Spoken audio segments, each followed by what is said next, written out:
I love it. What was it, Lori, when I was going to Every go see, game, I'm like, God damn it, why aren't you on this with me?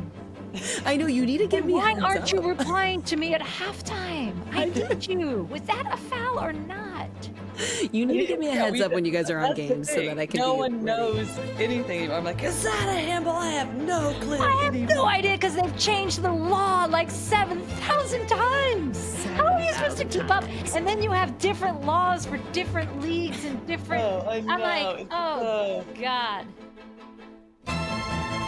This is Lori Goes to Wrestling.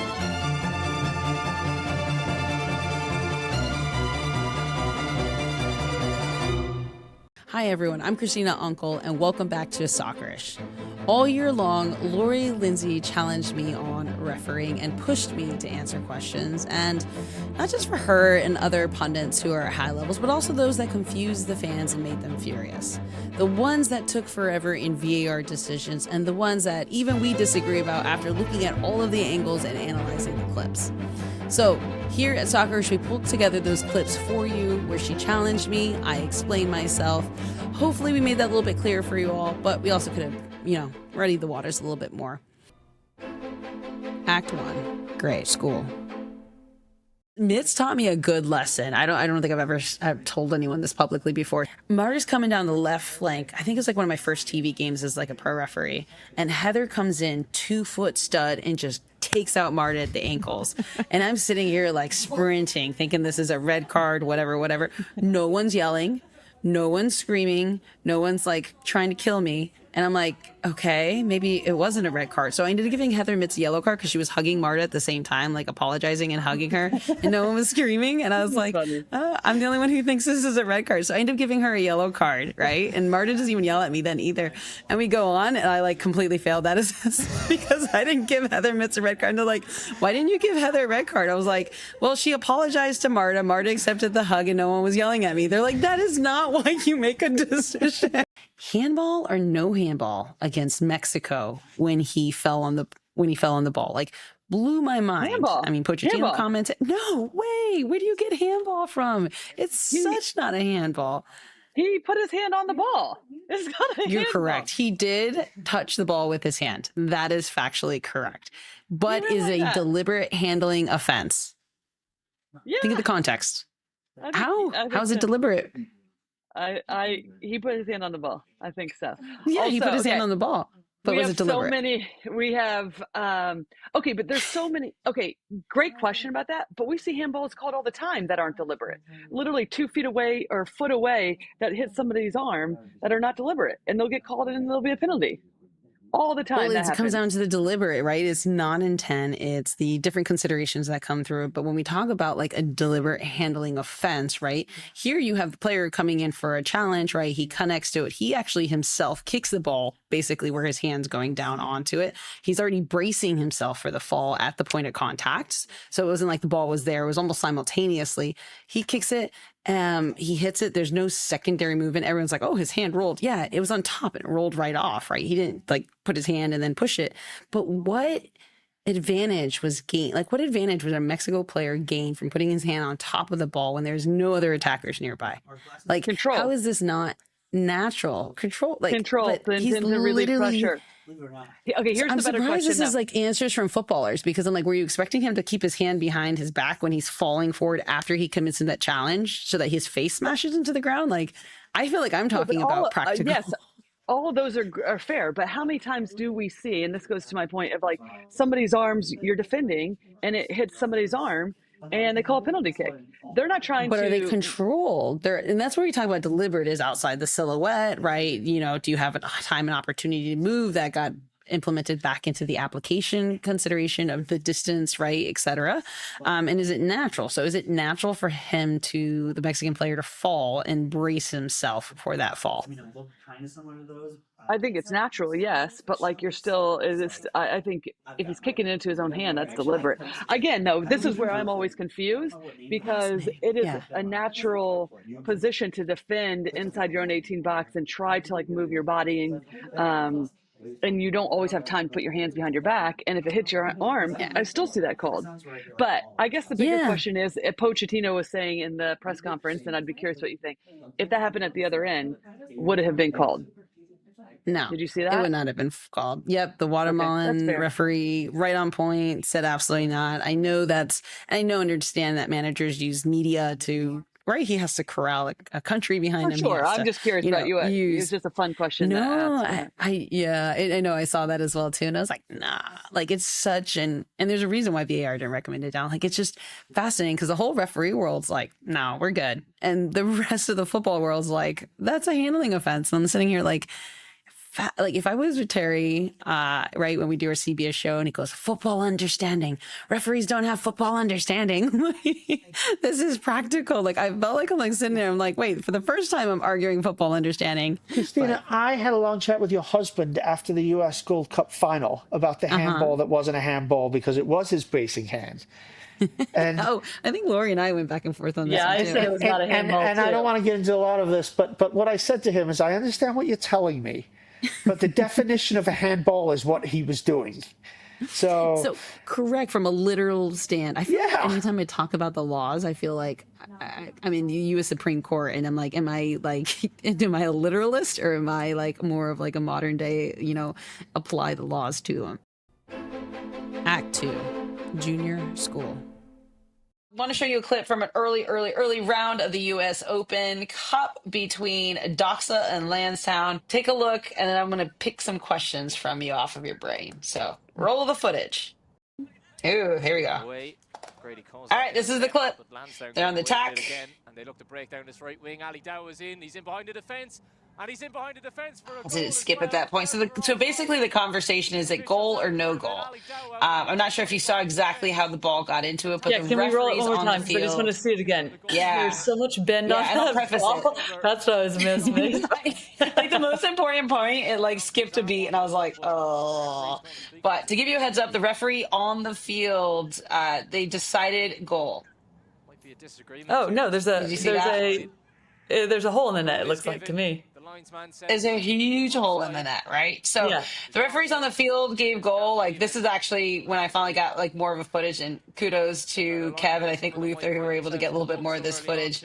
Like literally, this is I can't wait for it. But the coach will like walk through the hole to demonstrate his That point. hole But is huge. no goal happens. Referees do call goal on the field. This is, I believe, part of Open Cup with U.S. Soccer. There is no video review for this. Oh yeah, that's there is no video review on this. So the decision remains for the rest of this game. Goal. Okay. I can't remember, and Kev may remember. Like I think this team ended up winning off of this called goal. But from your side of it, you as a player, you didn't score that goal. Do you say anything? Do I say anything if this happens? Oh, Yeah, if you're the attacker, you didn't score the goal. You know it went through the side of the net. This team did it. They just retreated back. They, let the no. referee make that decision. They didn't say Oh anything no, about I'm it. Like, probably do saying you say something. anything as a player? Yeah, no, you're saying something because no one wants to be winning games like this. But also, Christina, this is the first thing I thought of is how much of a responsibility of this is on the referee, because we always see them checking the goals, like the assistant referees checking the nets prior to games. So that obviously didn't take place. And then this happened. So, and then they also let the goal stand. So what's the conversation around that? Why wasn't it checked? You might Yeah, not from know our that standpoint, exactly. it's a fail. Yeah, it's a failure by everybody, right? The teams Yeah. and the refereeing staff, because at the end of the day, the teams are saying we have a facility and we're proffering it as like this is, this works. Referees do only that final inspection to make sure that the field is suitable for playing conditions, and I think this is something we all learned very early on when we start increasing. Is it's just a basic survival instinct of carry zip ties, because I promise you. People do not make sure the goals are fine, right? They like you just prevent anything you possibly can. And anytime some people are like, why are you putting the zip ties in? Or why does it matter where the flag is, right? You repositioned it. Like, why are you pushing the goal left and right? Why are the lines being moved? Like, remember in Atlanta, we had, it was an MLS game. We had to make them repaint the lines when we did field inspections. Because the theory is it doesn't matter until it matters, right? And when it Yep. matters, and if you didn't take care of it, then you have these situations. So Is it the responsibility of the home team who's hosting? 100%. Is it responsible for the referee team to say, get there early, check the field, and say, this is unsuitable? And knowing that you're going to somehow, this is going to burn, I promise you, they're going to carry zip ties for the rest of their life. The answer is yes, as well, too. So those positions and those points can exist. Both can be equally and fully responsible, the home team and the referees, for not ensuring that the nets were suitably, anchored to prevent these kinds of situations. Now the situation has happened. And you can't repair that. And they're not saying they're going to allow them to replay the game from the fifth minute. I think that I saw that time clock for. So I just think from like an ethical side of it, in the sense of like, is it unethical as a player who scored this goal, knows clearly didn't go to the back of the net? Is it unethical, and or does it, hey, that's on the ref, that's not on me, kind of a No, thing? I mean, Not say I don't know. anything. I'm just like, just say something. What are we doing? No, like, Yeah. say something. There was contact outside the box, Christina, but it carried into the 18-yard box. And so then the question was if that's the case, that's a penalty. She thought, no, the contact was outside the 18, so it shouldn't be called a penalty. But that's where she said she was wrong. And I'm like, let me bring this up to Christina on this podcast. Yeah. We do have this referee segment, so let's hear it. Anyway, you needed to get all that background information just for the fun of it. No, and it's important. I love Jill DePiece's incredible goalkeeper, right? So Jill, you can always call me too, even live. Julie Foudy does that. She'll text me sometimes live. So a little secret. Don't let ESPN know that, because then they won't pay me. But all that being said, this is the continuation foul, right? And it's just easy to remember. There's two different types of, when we talk about continuation foul, the only one that applies to is holding offenses. So grabbing, pulling t-shirts, etc. If you start the grab and it's outside the penalty area and you continue to hold it and it hits obviously the penalty area line or inside, then the foul, the location of the foul is at the spot that the hold stopped, aka continuation. You hold it, and as soon as you let go, where you stop, that's a penalty. Okay. Everything else is not a continuation foul. So holding is an exception to the rule. So why is that? It is because it's the point of contact, right? So if you're committing a foul against someone, let's say it's lower right ankle or whatever, as soon as you make that contact, that is the foul, that's where the snapshot is taken, right where it happens. Not if it's like, hey, you swept their leg, you continue to sweep their leg, and now they're on the penalty area. It's the exact, and we just had it. Oh, I'm going to kick myself. We just had it in Europa League. Was it against Man United? I don't know. It might have been, I know, the Man United producers are saying. Yeah.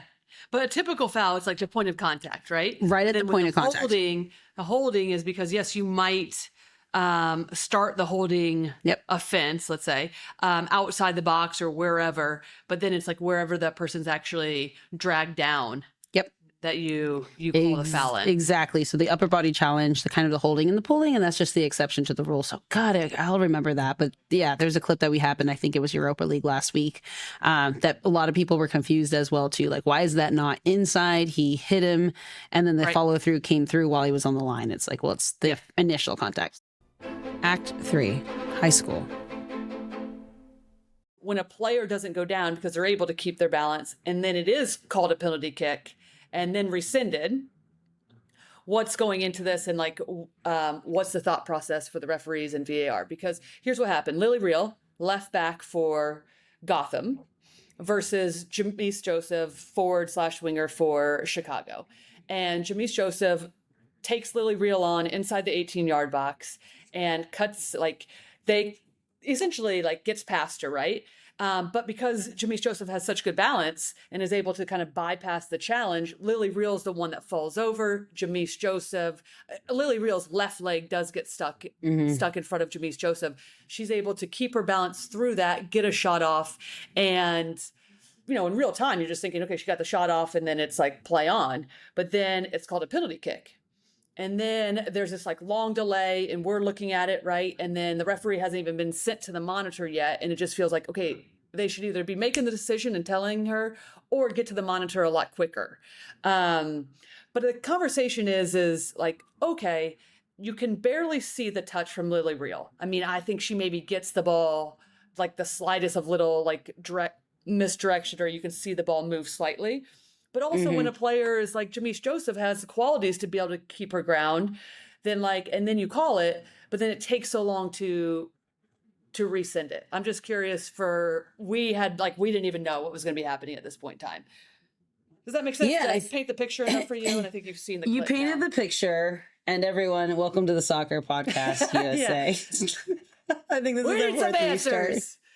We need answers. It's been a long weekend. Excited for this. And guess what? It only took 3 shows, Lindsay, for us to get into VAR, pronounced VAR, not VAR for our fans out there.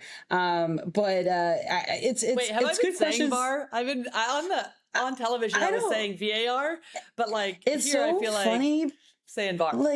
The perspective of all of this is when we did VAR training, right? So MLS was the first one to ever implement VAR into an actual game in that first year. And we were trained for a year before Howard Webb was a person. FIFA came in and they were so insistent. They were like, it is VAR, not VAR, not anything else. It's VAR. Don't mispronounce it. So it's been ingrained in my head. So so many people call it VAR, and I've even caught myself calling it VAR. And I'm like, oh, but because it stands for video system. That's a whole nother podcast. Do not call it PKs and do not call it VAR. It's a thing. It's VAR. That's called therapy for me, guys. So yeah, there are some stories on that one. But these are interesting conversations and good conversations because for me, my kind of the biggest point as to why I do the referee analyst role is you, Chris, you guys have covered football all around the world, the highest levels of football. You've played at the highest levels, you personally.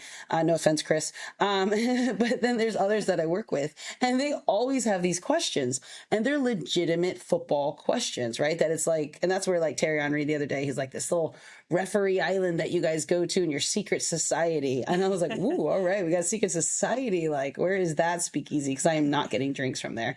But, I get the concern, and again, in this particular play that you're talking about, right, with Lily, et cetera, going through, there was the slightest contact. And when we talk about this world of modern football 3.0, sorry, I'm going back and forth in the plays right in front of me, is modern football 3.0, we have all this technology, but we still need the officials to be good on the field for the original decision, because if we're not getting those decisions correct on the field, then it turns into confusion, right? And so in this play, when I went back and played it, I was okay, there. This shouldn't be a foul in the first place, right? And, ultimately that wasn't, there was a little bit of a delay. And then that also brings in that question is are we giving, effectively advantage in this play too? So are we giving the player 2 bites at the apple, right? Yes, they got fouled, but then they continue to be able to play. There is no advantage signal from the referee onside, right? It's just we call it a wait and see moment. And then she hits the defender. What is that? I think that's Sonnet there in the chest. And then is able to then indicate for a penalty. But that's kind of the confusion part, because just the initial play in the actual football, a little bit on the inside, player, for lack of a better term, the defender, I think you said it was Lily, is already kind of in that position. So if you equate it to American basketball, her foot's pretty much set. Yep. And it's not like she made an extension of the leg out to trip her, right? She was kind of in an expected position for the defender. And then you got the attacker just kind of running into her. So it's who really initiated that contact? So the decision ultimately initially should never have been a penalty from just understanding the body language and the body movements. And this is where we say higher level football understanding makes you appreciate where an expected play should be. And I truly would and advocate, yes, referees go back and they look at film and videotape and footage, but I would actually advocate that we can get trained similar. Anytime I had an opportunity, I had IMG in my backyard. Anytime I talked to a goalkeeper coach for the U.S. national teams and the youth, I'd always ask him, because I don't play goalkeeper, right? I've played every other position. How do you come out for challenges and stuff? And I think that's the one level that I would like to fit in for referee training, is them being taught the tactical and the technical skill sets of what the players are being taught as well, so that we have an idea of those movements.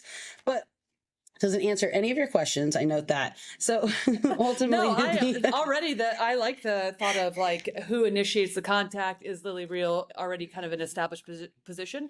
I mean, I think that there is great insight. One other thing that I'll add is, you said, and I'm sure you're going to get to this, but you were okay, the initial decision shouldn't have been a penalty kick, right? But then it is. And then to me, just going off of what you said, I feel that could be established from VAR in a minute. But this went on for a significant amount of time before they even go to the monitor. So one, okay, so I'll just leave it there because obviously you understand what I'm talking about. Yeah, no, and I think this is what it comes down to, the questions. Like, people ask all the time, like, why is it taking so long? And I took a look at the play leading to, right? You, as a VAR and an assistant VAR, you have to look at what we call the attacking phase of play, which which is APP. And it's like basically everything leading up to that play within this window. And that's like a possession window.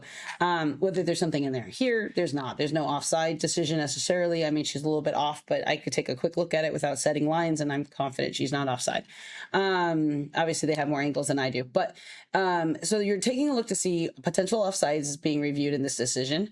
And then your next look here would be, is there a potential handling from the last defender, Emily? Did it hit her arm or not? Didn't it hit her chest, right? So you have to just go through these protocols of saying yes, no, yes, no, yes, no. Then you get to the original decision of, is this a penalty alone in the first place? I could see, I don't know if it's a pro, it's or a con, but it's probably because I've done this for quite long, especially reading off of the monitor since the VAR introduction and then now doing it on TV. Like, my gut instincts are pretty much correct 9 out of 10 times when I first see the clip. That 1 out of 10 is like, hey, I have a feeling, show me a different angle. Ooh, that was, clearly a complete miss, and that other angle was a bit more deceptive. So it really comes down to experience, to be quite honest. And, one of the things I've seen, and I've seen the conversations about, right, like, oh, the referees, I know the Portland game last week, and there was a lot of complaints in the media about the refereeing. And I know even sometimes in our league, there's complaints about the refereeing. And the reality is, we just got to continue. And nobody likes to hear it, myself included, right? When I see some decisions, it's like the refereeing just needs to develop, but it's going to take years. It's going to take a solid 5 to 10 years. And there's focus and effort. And now there's finances in it. And now it could become a full-time job. It's still not a full-time job, except when you get to Major League Soccer as a center referee. So like, there's still a huge gap of just basic necessities of resources and training, and everyone's getting their experience right now in our games that matter. So that's kind of a scary thing. And now you take the element of how many times can you pull someone off the field and put them in the monitor in the VAR booth, and then now you're removing that experience on the field. So then you need the new crop of referees to be on the field, and it just turns into this thing that, shout out to colleagues, et cetera, who have to deal with the situation. Yeah. It's not an easy situation. So here, like, I could tell you, can confidently, I can name like 10 people, but they're at the highest levels, right? They've done World Cups, they've done, championship finals, they've done all this, that we all would look at this and in a second, we'd be like, that's not a penalty. And we'd be like, all right, give me the 5 angles. I recommend a review. And then we would shoot those angles down. But that all comes from experience. And I don't know who was the VAR in this on this game, but that's where the speed and the efficiency comes. And I know even like I get complaints all the time about Premier League and PGMO and what's going on over there. That, I don't think it's a lack of experience. I think it's the culture mindset of saying, what do we want as a foul in English football, right? And they kind of get hit a little harder in English football. So I think you're fighting maybe more of a philosophy here, but I think here it's more of a learning curve in some of our lower level divisions. And I would say lower level, just at the end of the day, are, the places where everyone's still growing and getting their experience before they either hit MLS. Or, I mean, there's a lot of really good referees on NWSL and USL Super League, which is a Division I league. It's still a huge training ground, unfortunately. So that would be kind of the delay. Yeah, I think that's a completely fair answer. I mean, the sport in general is growing rapidly, right? So it's just like everyone trying to navigate in so many different ways on how to keep up with it, how to catch up with it. So I think that's totally fair. I guess to take it one step further, and then we don't need to like continue to have the whole show be VAR, but we probably get a lot more viewers. Yeah, I'm curious though what you would be asking, like what you would want to hear from Whitty and I in that moment, because or is it just like what you were saying, which is like, okay, where is the contact initiated? Does Lily Real have an established position? Yes, Jamise Joseph has a skill set to be able to get through that challenge, but also Lily Real is already there. So is that the conversation that you would be having, even if it's difficult to tell if there's a slightest of touch, right, with the ball from Lily Real, she's already in that position. Yep. And I think you guys hit on the head, is like, you deconstruct the play, right? Like, as soon as this happens, someone can go back to the ISO and say, hey, like, there's, maybe a potential offside that they're checking leading up to it, right? But it's pretty clear, but that'll take some time. And then you get into the analysis of saying, hey, Lily Real, it does hit the inside left of her boot, right, when she extends it. So is the referee or the VAR up there concerned with overturning the penalty because there was contact with the ball prior to contact with the player. You're like, well, there's one level. And then here's the second level that the referee or the VAR is probably either finding or trying to get additional clips, is to show that the movement is into Lily Reel and not into the extended leg, but pretty much kind of really into like the inner side of her thigh, like into kind of her core body part. Yeah. Like, you know, that clearly shows she didn't like step into her path, but she was already in that path. So that conversation by you two is probably one of the most important, because it's saying like, here are the considerations from a football perspective, from football understanding, that the referees are now taking a look at and making a subjective decision saying, is this still enough for me to become involved, or is there enough gray area for it to leave and stay with the referee on the field? But like you said, your first instinct was like, that's not even a penalty. And you're right. Yeah, well, like, when it was called, we were like, wait, what? And then I'm thinking, okay, well, it's taking this long, then this is going to be called because there's the slightest of touches. But then for it to not be called, it's like, well, what took so long? So it felt like 15 minutes. We were like, okay, we're not leaving the stadium. Golf is going to take over before we get out of this 2-hour window. Thank you for watching the Soccerish podcast. You can follow us on YouTube, subscribe, and as well follow us on social media.